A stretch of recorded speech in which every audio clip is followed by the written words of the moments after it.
Hello, sweethearts! Narito pa nga ang ating paayuda dahil nga itong si Katie ay nalaman na nga talaga at nabuking kung sino ang kadate nito sa Starbucks. Ito nga kaya ang girlfriend na tunay nito na kung saan ay umani nga agad ng samot-saring komento sa social media ang mga litrato kung saan kitang-kita nga raw sa kanyang mata ang girl sa harap nga ni Katie.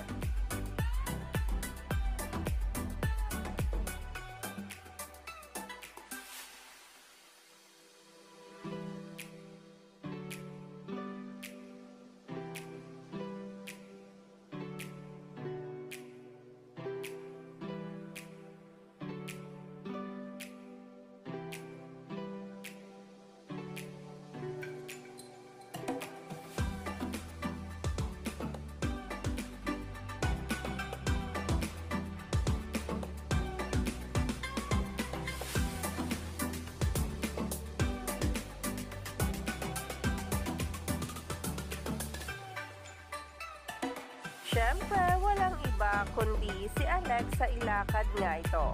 Casual Starbucks date nga raw ang naganap kung saan nga'y umani ito ng samot-saring komento sa social media at ngayon ay pinag-uusapan na.